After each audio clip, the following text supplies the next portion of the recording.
Salut Francis, Salut Gab, ça va? ça va super bien. Pleine forme.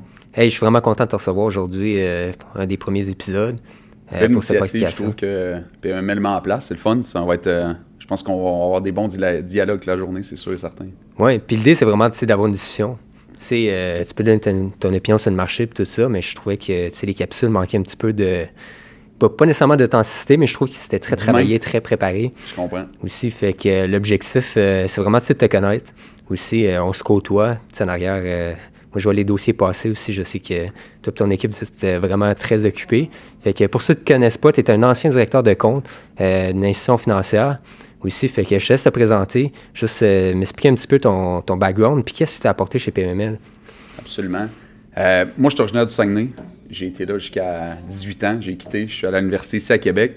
En sortant de l'université, comme bien des gens en administration, tu te demandes un peu vers où tu vas aller. Puis je dis, écoute, je vais aller dans le domaine bancaire.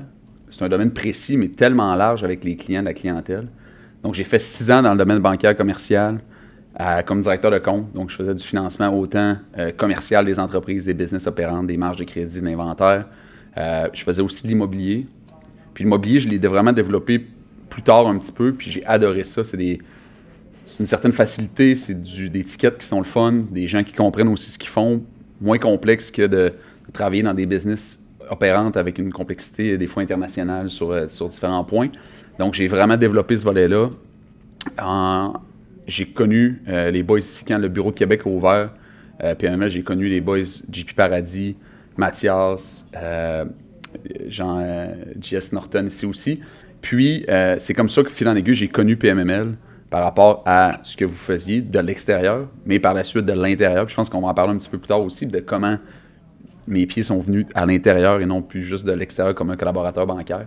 Fait que c'est un peu ça. Donc, 6 ans dans le domaine bancaire canadien. Puis après ça, ça va faire 3 ans que j'ai joint l'agence. Puis on développe ça avec mon associé François.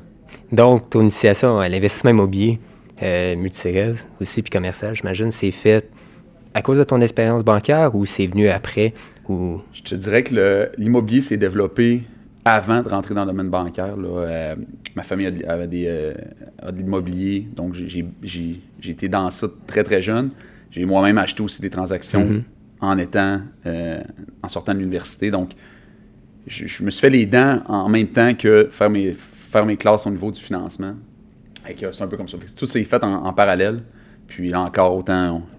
Je fais des transactions, mais personnellement aussi, on en achète. Donc, on baigne des deux côtés de la médaille. On adore ça. Puis, quand tu as le knowledge, tu as le réseau, on exploite ça. Puis, on connaît nos forces aussi. Donc, souvent, on va chercher des partenariats où est-ce qu'on ne peut pas être hands-on dans les opérations immobilières. On n'est pas... On achète, on est investisseur immobilier, on n'est pas opérateur.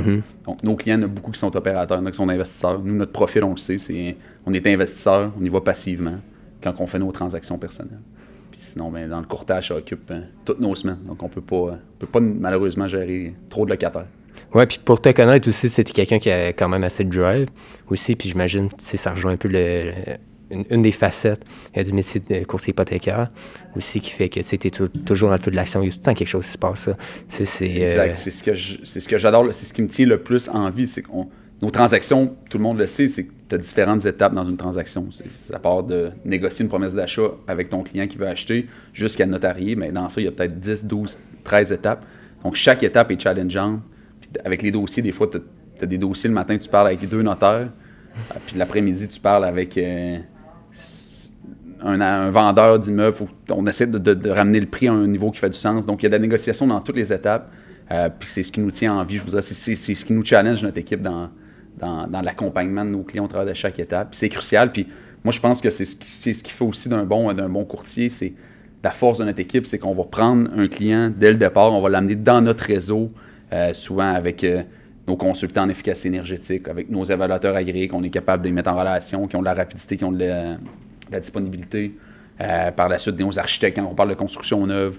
Donc, c'est ce qui amène notre force. Puis quand le client rentre chez nous, on l'accompagne dans ces étapes-là de gauche à droite pour s'assurer qu'on ait une synergie qui se fait rapidement. Donc, chaque étape n'est pas un frein, mais bel et bien une synergie qui se crée jusqu'à la fin de la transaction. Fait que c'est un petit peu ça, c'est la façon qu'on travaille sur notre modèle d'affaires, c'est d'amener le client dans notre recette. Puis à la fin, tout le monde est content. Le client a eu une transaction qui est gagnante. Nos partenaires travaillent au travers. On se connaît, ça travaille, ça va super bien. Donc, ça évite beaucoup d'embûches. Je te dirais que ça fait partie un peu de notre façon de faire. Donc, chaque étape est assimilée dans notre processus interne. Oui, puis tu l'as dit aussi, puis ça, c'est un point aussi que je remarque avec toute l'équipe de PMML, que ça soit autant des courtiers immobiliers, courtiers hypothécaires. Le métier de courtage, c'est une profession, à mon sens, qui est noble. Puis malheureusement, au Québec, je trouve qu'on ne parle pas assez des bons courtiers aussi. Mais tu l'as dit, tu sais, justement, quand un client rentre dans ton réseau, tu vas le référer à des ingénieurs en efficacité énergétique, des architectes, aussi, si ça soit des avocats ou des directeurs de compte. Tu vas vraiment mettre la colle ensemble. Ça serait que le projet du client, qui part à différentes étapes, ce soit un projet de construction, on va en parler là aussi. Là. Je pense que ça accompagne beaucoup de constructeurs aussi, mais que des fois, c'est tellement gros, puis il y a tellement de défis puis de challenges, puis l'investisseur, tu vas l'aider à passer au travers de ça. Pas parce que tu es meilleur courtier hypothécaire, évidemment, je pense que tu es dans le top là, au Québec, mais de l'autre côté, parce que tu es capable justement de dire, regarde, ça, je pense qu'on va avoir un enjeu, ça va aller consulter tel professionnel aussi. Fait qu'au-delà de juste offrir du financement puis d'analyser des offres de financement aussi, je pense que tu es capable aussi de donner de la plus-value, puis ultimement, c'est ça qui donne ta valeur à tes clients. Des bons points, mais un point aussi, c'est que je pense qu'un courtier hypothécaire n'est pas là juste pour donner un taux. On a des clients à chaque semaine qui nous appellent, dire c'est quoi ton meilleur taux, mais moi, je suis pas un donneur de taux, puis si tu m'appelles juste pour un taux, c'est que définitivement, on n'est pas dans la même vision que c'est quoi un bon courtier hypothécaire.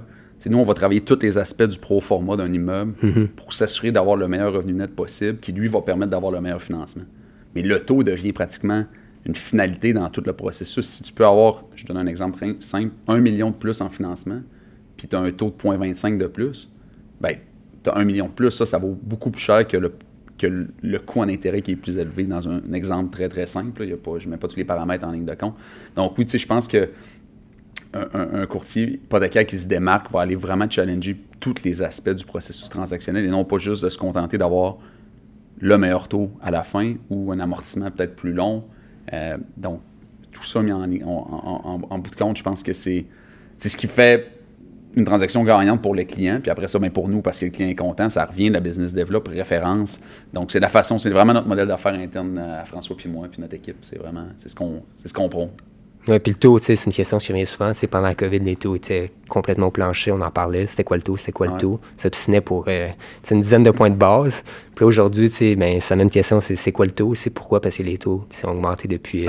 puis le marché est tellement volatile qu'une chose aussi qu'il faut comprendre s'il y a des gens qui veulent juste comparer des taux pour en comparer, c'est les comparer aujourd'hui puis les comparer demain avec le même banquier dans la même banque, il faut que ça soit fait au même moment. Là. Il y a tellement de volatilité énorme qu'il faut que ça soit fait la journée même. Donc, mon taux d'aujourd'hui, il n'a plus rien à voir avec le taux de la semaine dernière, puis mon taux d'aujourd'hui n'a rien à voir avec la semaine prochaine non plus. Donc, de le faire au même moment, ça a tout son sens dans le marché actuel. Donc, petite parenthèse sur les taux, les magasineux de taux. Oui, puis c'est de l'expliquer au client. Aussi, j'imagine que c'est une grosse partie de la tâche, d'expliquer au client qui regarde, tu n'as peut-être pas le meilleur taux, mais tu as les meilleures conditions. Ouais, beaucoup de sensibilisation. Puis je pense qu'une lettre d'offre de financement, là, ceux qui n'ont jamais vu, ça donne en moyenne 12 à 15 pages. Puis je pense que chaque aspect d'une lettre d'offre de financement est important.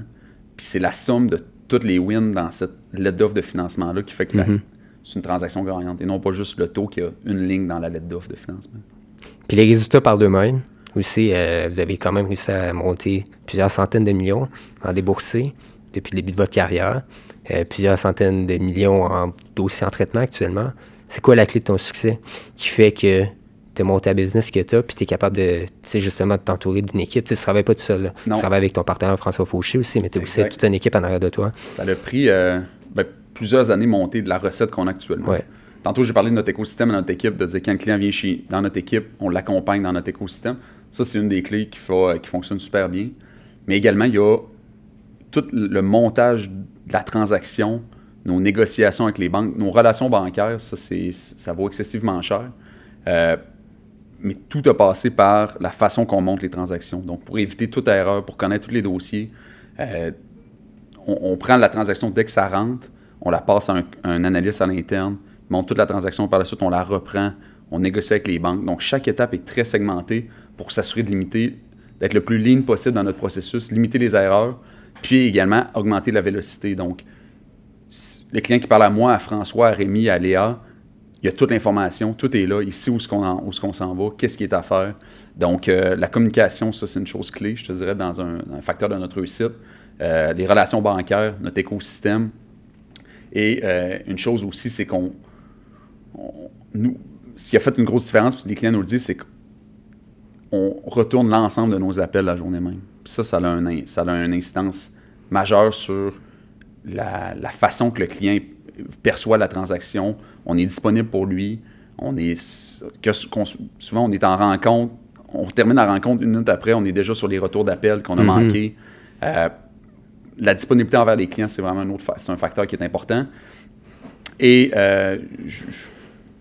je pense qu'il y a une chose aussi qui souvent, il y a des défis là, dans les transactions. Là, c'est vraiment, on le voit, la plupart des investisseurs immobiliers l'ont vécu avec la hausse des taux. Il y a eu, mais d'être transparent par rapport à ce qui se passe dans la transaction, où est-ce qu'on est rendu avec le client, ça a un autre... c'est un facteur qui a été vraiment important. Là, les gens nous l'ont dit. Écoute, j'ai toujours su j'étais rendu où dans la transaction, jamais dans le néant. Donc ça a bien été. Ça, c'est plus l'aspect relation client. Pour ce qui est développement des affaires, je pense que c'est beaucoup notre réseau. Donc, on a... ça fait quand même plusieurs années que je suis dans ça. François également aussi. Donc, de développer un réseau autour de l'investisseur immobilier pour des références, là, ça vaut excessivement cher. Puis ça nous a amené beaucoup de transactions de façon passive, là, où est-ce qu'on n'avait pas nécessairement à faire des présentations, aller se présenter, faire un peu du développement des affaires, là, du cold call ou quoi que ce soit. Donc, ça vaut excessivement cher pour nous aussi. Donc, si on entretient ce réseau-là, on le fournit, on garde notre réseau, puis le réseau nous garde aussi de l'autre côté en référencement, en mise en relation. Donc, ça m'amène à une anecdote rapide là, que je pensais raconter tantôt, c'est qu'on a eu un client qui était en litige avec le vendeur d'un terrain qu'il voulait construire. Fait qu'on a dit, écoute, on va juste faire une rencontre avec ton vendeur, puis on va expliquer, c'est pourquoi ça ne fonctionne pas, les conditions qu'il demande. Monsieur avait plusieurs terrains, là, d'un gros propriétaire foncier, troisième couronne de Montréal. Il fait de la présentation, ça a super bien. Il a compris c'était quoi l'enjeu. Je veux dire, il n'y avait pas d'autres points à aborder que l'enjeu du pourquoi ça ne fonctionnait pas. On est sorti de la rencontre. Le vendeur, que je ne connaissais pas à ce moment-là, me réécrit un courriel le lendemain. Il dit, Francis, j'aimerais qu'on se rencontre. J'ai plusieurs terrains à vendre, puis je voudrais vous référer à mes acheteurs. Puis là, on a fini, c'est notre 11e transaction qu'on fait avec ce vendeur-là qui nous réfère ses acheteurs. Donc, ça pour dire que c'est ce qui est autour de nous, ce qui gravite, c'est énormément, ça vaut cher, puis on aime, on adore ceci, là. On l'a développé, ça a pris plusieurs temps, mais je pense que pour nous, c'est la clé aussi de notre réussite. Puis non seulement tu as sauvé la transaction, mais tu as gagné un client. Définitivement. Aussi parce que tu as été capable d'asseoir tout le monde. On a gagné 2 clients, en fait. 2 clients. L'acheteur, puis le vendeur qui nous réfère tout le monde. Donc là, c'est sûr que c'est un exemple, c'est une petite anecdote rapide du pourquoi le réseau est important, puis de s'impliquer dans les transactions aussi. Je ne pense pas que c'est tout le monde qui serait allé aussi loin dans la transaction, en profondeur, essayer de la sauver. Puis, ça a fait une différence pour le client. Là, maintenant, ça en fait une pour nous, ça en a fait une pour le vendeur. C'est win-win-win. Honnêtement, c'est formidable. Puis, tu en as parlé tantôt, c'est l'aspect de communication. Aussi, le fait de retourner tes appels rapidement. Aussi, qu'un membre de ton équipe s'assure de faire des suivis à temps aussi. C'est dans la même journée. Aussi, by the way, en dedans de 24 heures, c'est pas capable de retourner un message texte, un appel, un courriel. Aussi, dans le business du courtage, personnellement, je pense qu'il y a un problème. Aussi, c'est super important. Puis comment tu arrives justement à tout coordonner, toute ton équipe en arrière?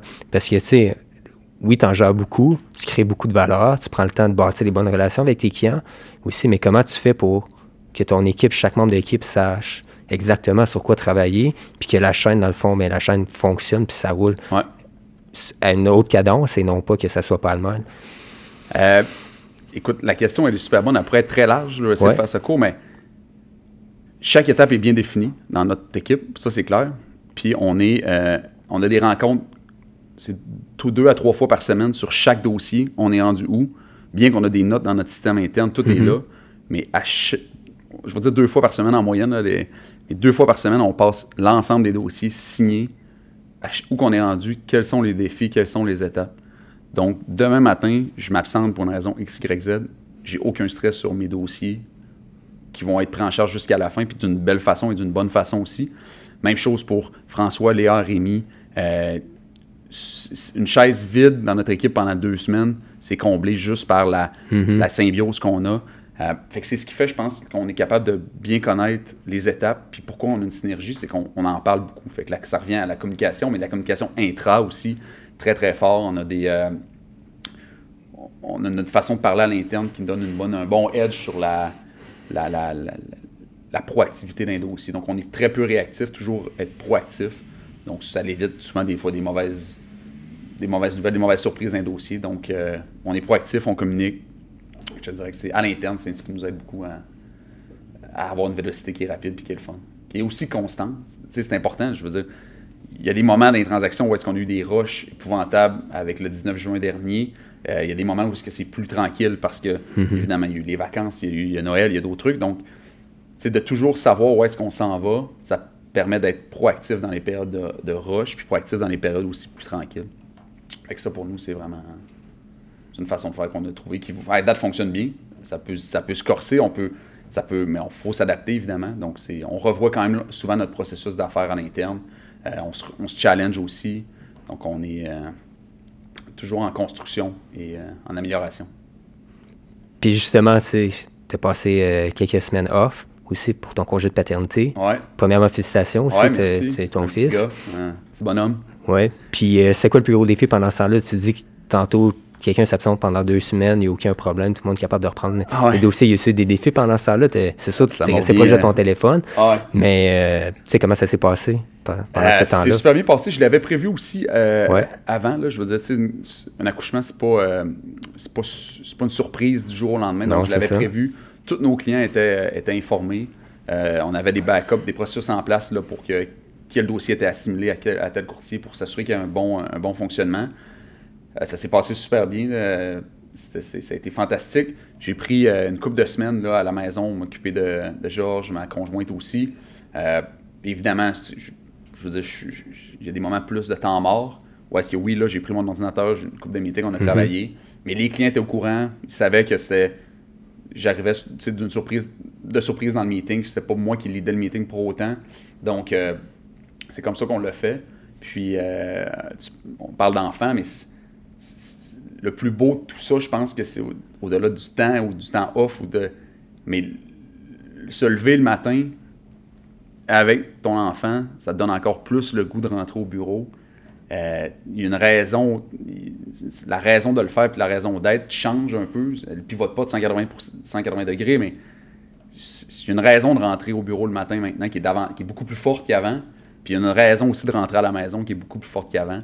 Donc, c'est fantastique. Puis je pense que ça se ressent aussi dans l'énergie, dans les transactions. Ça donne c'est une bonne tape dans le dos. Là, c'est vraiment le fun. Puis non, je suis pleinement reconnaissant de tout ça. C'est le fun. Oui, félicitations encore. Merci. Honnêtement. Puis, écoute, moi, il y a une question que je vais poser à tous les courtiers que je vais passer sur ce podcast-là. Aussi, comment ça s'est passé la première rencontre? Là, je parle du coq à l'âne. Ouais. OK? Comment ça s'est passé ta première rencontre avec Patrice Pissana? Comment tu as rejoint PMML? Qu'est-ce qui a fait que tu as décidé de devenir courtier hypothécaire au sein de l'équipe? OK? Puis la première rencontre, je sais, j'ai entendu plein d'histoires. Il y en a, c'était sur des voyages. Il y en a d'autres, c'était dans des restaurants. Il y en a d'autres. La première rencontre s'est passée au bureau en 2 rencontres avec Patrice aussi. Patrice, c'est quelqu'un d'assez occupé. Aussi, puis des fois, il prend des rencontres sur le fly comme ça. Explique-moi, tu n'as pas besoin de donner tous les détails aussi, mais c'était quoi tes impressions? Puis comment ça s'est passé? C'était quoi ton ressenti à ce moment-là? Moi, comment ça s'est passé? Patrice Pissana, je ne les ai pas rencontrés avant un bon bout de temps dans mon processus. Ouais. Parce que j'ai commencé à aller luncher avec Sylvain Lacasse, qui est courtier immobilier. Ça a été ma première rencontre. C'est comme ça que j'ai connu PMML. Il m'a présenté ce qu'il faisait. À ce moment-là, vous étiez chez Régus, ici à Québec. PMML n'avait pas encore de bureau fixe. Il me dit, écoute, tu devrais rencontrer JP Paradis. Là, je vais luncher avec JP Paradis. À ce moment-là, je suis banquier. Défaut de me répéter. Je lunch avec. On commence à faire de la business ensemble. Je croise Patrice Pissana dans différents événements en tant que collaborateur. Ça a été mes premières rencontres. Puis toujours dans un point de vue non d'emploi, vraiment juste de relations d'affaires. Puis je pense qu'à ce moment-là, on est allé luncher une fois ensemble juste pour jaser du marché immobilier, business un peu, puis plus de façon générale. Puis après ça, j'ai mon mon associé maintenant, qui est mon ami universitaire, François, qui a fait le saut chez PMML il y a 4 ans environ, comme courtier hypothécaire commercial. Donc là, de fil en aiguille, j'ai connu davantage PMML de l'intérieur. Et puis, à un moment donné, il m'a dit, écoute, Francis, je suis débordé, je ne pourrais pas le fournir. Ça te tente-tu, viens donc rencontrer Patrice. Puis ça fait que c'était notre première rencontre exploratoire. Super bien. Écoute, on était ici à cette table-là, ça a super bien été. Juste, c'était quoi un peu, ils m'ont partagé la vision de PMML vraiment d'un point de vue, qu'est-ce qu'ils voulaient faire, où est-ce qu'ils voulaient amener ça, c'était quoi leur vision du marché, aussi immobilier, hypothécaire. Pour moi, c'était important. Je ne cherchais pas à changer d'emploi, donc je n'étais pas en mode de magasiner un cabinet de courtage. Mais ce qui m'a rejoint, ça a vraiment été de l'appétit pour la croissance. Là. Les valeurs et autres, mais l'appétit pour la croissance, ça a vraiment fait la différence, je pense, dans la façon que j'ai approché mon changement de carrière, bien que c'est dans un domaine connexe. Là, Donc, j'ai fait les formations. Une fois que j'étais prêt, rencontre plus formelle, contractuelle, là, avec les modalités un petit peu et tout, avec François également.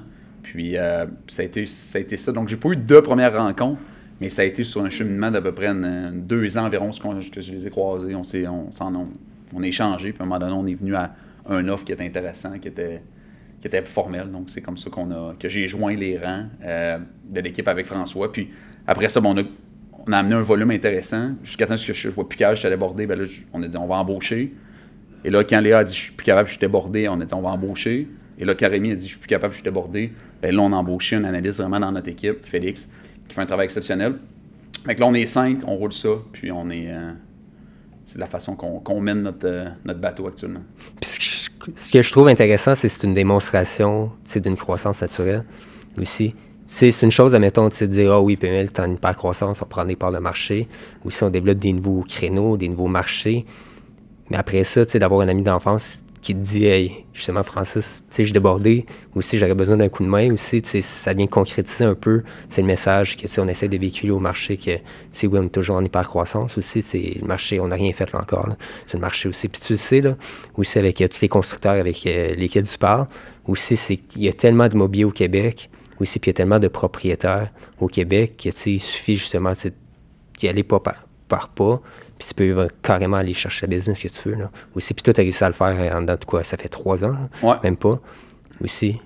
Puis j'imagine que tu sens comme ça là, aussi, que tu n'as encore rien fait là, par rapport à, puis le à tout ce que tu vois. Puis il y a probablement d'autres courtiers hypothécaires immobiliers qui vont relate par rapport à ça, mais quand tu te promènes en auto, soit sur une autoroute, sur une rue XYZ, puis tu vois des buildings, tu vois des immeubles, multilogements commerciaux industriels, puis tu prends le temps de compter de te rendre compte à quel point il y en a beaucoup. Mm-hmm. Puis là, tu te tournes vers toi et tu te dis, ouais, c'est vrai que j'ai pas fait grand-chose encore. Puis au final, on travaille, on est débordé et tout, on en gère en masse, mais quand tu regardes le marché extérieur, tu te dis, ouais, c'est vrai que je n'ai pas fait beaucoup. Là. Donc, il y a de la place encore pour la croissance. Puis je lance pas ça dans les airs comme ça, mais notre 2024, nous, on veut s'en aller en Ontario, donc ça va être encore complètement différent, là, ce marché-là. Fait que Québec, on roule, on adore, ça va super bien le marché, on aime ça, nos transactions. Donc, on va commencer à zéro en Ontario avec bâtir des relations. Puis la première chose qu'on fait, la première étape qu'on s'est dit, on bâtit des relations avant de développer les investisseurs. Mm-hmm. Fait que ça va vraiment en ligne avec un petit peu notre vision. Puis je pense que la vision aussi de l'agence autour de tout ça, c'est on va aller s'implanter dans un réseau, puis par la suite, le réseau va être, on le souhaite, si on fait bien ça, nous filer des transactions par la banque. Donc, 2024, c'est notre vision. Donc, on veut amener le même volume d'affaires qu'on a ici au Québec, en Ontario. Fait qu'on a deux personnes complètement bilingues dans l'équipe. Ça va faire partie de notre vision pour 2024. Est-ce que les noms sont connus, ces 2 personnes-là? Ou en fait, dans l'équipe, il y a Rémi et Félix, là, qui eux, parfaitement bilingues, qui sont en train de finaliser leur formation pour l'Ontario pour développer ce marché-là. Fait que c'est ce qu'on veut faire. C'est là qu'on s'enligne. François et moi, on va demeurer plus avec le Québec, puis eux vont être en lien avec l'Ontario. Ils sont au courant. Je leur annonce pas ça au micro aujourd'hui, là, mais c'est ça, c'est vraiment notre plan de match. Good. Puis en plus, tu bénéficies de toute l'expérience des 3 dernières années, toute ton expérience passée aussi. La bonne nouvelle aussi, c'est qu'il y a beaucoup de prêteurs qui sont basés à Toronto. Aussi, faisait déjà des relations, où, à la limite des canaux de communication qui sont ouverts. Aussi, fait que vous partez pas de zéro non plus. Fait que je souhaite vraiment un beau succès. Aussi, puis ça va être c'est beaucoup de belles transactions à venir aussi, puis surtout avec le marché de l'Ontario, là, je veux dire, tu regardes les valeurs aussi des immeubles similaires dans des marchés similaires aussi en Ontario. Le Québec, on est souvent en train du Canada anglais. Clairement. Aussi, fait qu'il y a des belles choses qui s'en viennent. Oui, je sais pas si là on est en août, mais dans 12 mois, on pourra faire la même rencontre, puis on pourra look back à comment ça s'est passé. Ça va être des bons défis, mais tu as raison que la même transaction, aux alentours entre 25 et 32 % plus élevé, la valeur. Donc, par la bande, le financement l'est aussi. Fait que pour la même transaction, le montant va être plus haut, donc c'est sûr que ça amène... on va probablement avoir besoin de faire moins de transactions en nombre pour atteindre le même volume. Donc, au net, ça va être même très intéressant. Parfait. Puis tu as la machine pour faire le nombre aussi, fait que ça va juste exploser. Exactement. Fait que c'est notre plan de match. Parfait. Fait que je te souhaite un beau succès. Puis c'est un rendez-vous aussi. Tu as dit qu'on allait en reparler dans un an. Ouais, moi, c'est sûr que je suis présent pour ça. Fait que rendez-vous est lancé. Absolument. Non, merci Gab du temps.